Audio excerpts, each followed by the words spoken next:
Welcome to another Demarcation Media Mega Construx review. So basically, anytime Mega does more than one figure of a certain type, that is instantly my cue to hop in there and do a comparison. So what we're going to be doing today is we're going to be looking at the two Warlords that we've gotten, the Elite Warlords from Halo Infinite. Mega just introduced this armor set with Halo Heroes Series 13, and it was pretty well received. This guy was fairly sought after. A lot of people bought multiples of him. And then with the Scorpion Clash, we got the Golden Warlord. And honestly, I'm hoping for more, but we'll talk about that later. For now, let's go ahead and jump in, starting with this guy right here. So this dude has a very striking yellow color scheme with some very nice gray paintwork on the shoulder, on the chest, on the feet even, on the head, up here, around the back. I particularly like how they got in the lines here. And, oh, we got even some down here. I forgot about that. And he's got, come on, helmet, come off. He's got a painted neck as well to show his undersuit, which is fantastic. I really like to see that. And then he has a sword, which has a painted handle, which is also absolutely fantastic. The blue is kind of a cloudy blue, kind of helps it to glow a little bit. Looks really good. And the new parts on this guy at the time was this helmet, the chest, and the shoulders.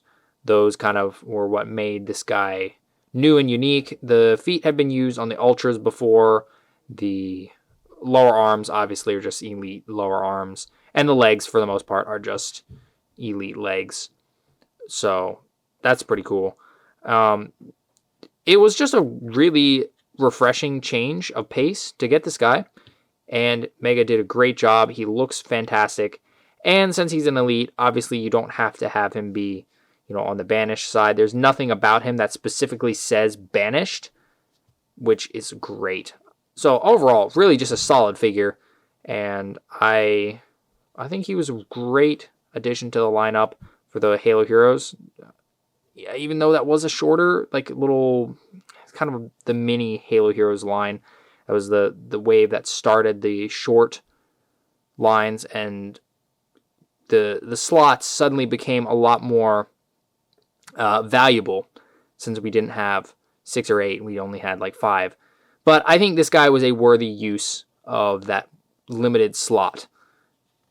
Very, very well done figure. We went a little bit without having any more Warlords. And then Mega released the images for the Scorpion Clash, and we got to see this gold one that was coming out. And there was some initial, dislike of the gold. I saw a few people saying that they weren't really a fan of it, and also I wasn't so sure how it was going to turn out because Mega's hit or miss on the gold, but this turned out really nice. I don't know if they changed the mixing of their gold or what, but it's a really glossy, nice gold. It doesn't look real cheap. I like it. I like it a lot more than I was expecting to. We have less print on this guy. There's some here.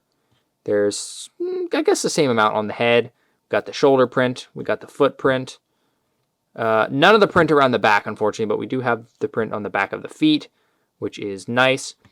Something interesting to note is the kind of waist piece is in gold, and then they printed gray onto it, which is pretty fantastic. The head underneath is just a normal gray elite head. Nothing different there. No undersuit print. Sword. This is a slightly more, I guess glossy blue, and there's no print for the handle.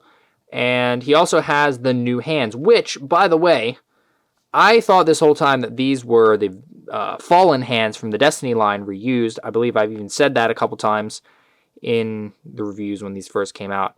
But that is actually incorrect. I had somebody in the comments point out to me that they were not the same. So I went back, pulled out my Fallen, and looked, and no, this is actually a straight up new mold. So props to Mega for doing that. I really thought it was just a reused piece, and I was fine with that. I was like, that might as well use it.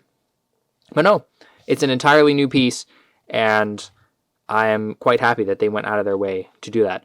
But also, that might explain why some of the sets did not get, say, a new weapon, because the new mold budget went to the hands.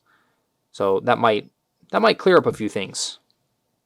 So here they are side by side, and you can see, first of all, the swords are almost like different shades of blue because of their color. Very different. Unfortunately, the gold guy's sword is not up to par with the other Warlord's sword because of the painted handle. That's just kind of how it is with set accessories as opposed to Halo Heroes accessories. So that's a bit of a bummer. It would have been nice to see a printed up weapon for this dude, but again, it's a set. So that's just not something we get very often. The shoulders are almost identical here. The heads are pretty much identical.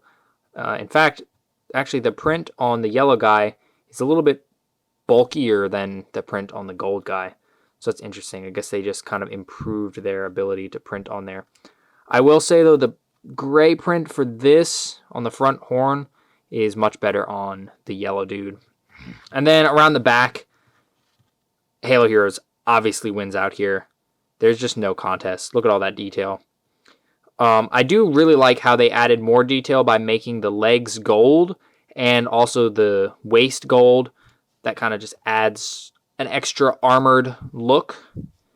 And then the chest, you can see less print on the gold guy than on the yellow guy. And then the heads, obviously there's the print on the neck. Now, despite the gold guy having less print than the Halo Heroes version, I feel like they're pretty much on par. They're both really solid figures. And I think the only real, just looking at the two and saying, oh, one is better, one is not. The only reason why I would say maybe the gold guy wins out slightly, despite the yellow dude having more detail, is the new hands. Look at the hand difference. The hands really do it. But still, I think these both are great. I like the fact that I have both in my collection, and I personally would love to see more. I love this armor. It looks really, really good. I think it might be my favorite Elite armor from Mega. I would love to see a red and silver one, kind of matching the Elite from the Banished Garrison pack. And then maybe a blue one would be good. Classic Covenant purple. I don't know. There's a lot of possibilities. But I do hope that they continue to give them this high level of treatment, high level of detail treatment. Bro, stand up. That's not that hard. Because the gold guy, even though he is a little lower on detail, they still did a really good job for a set figure. They could have just left him completely, just no print at all, just gold Warlord. But no, they went out of the way to give us some good print, and I hope they continue to do that.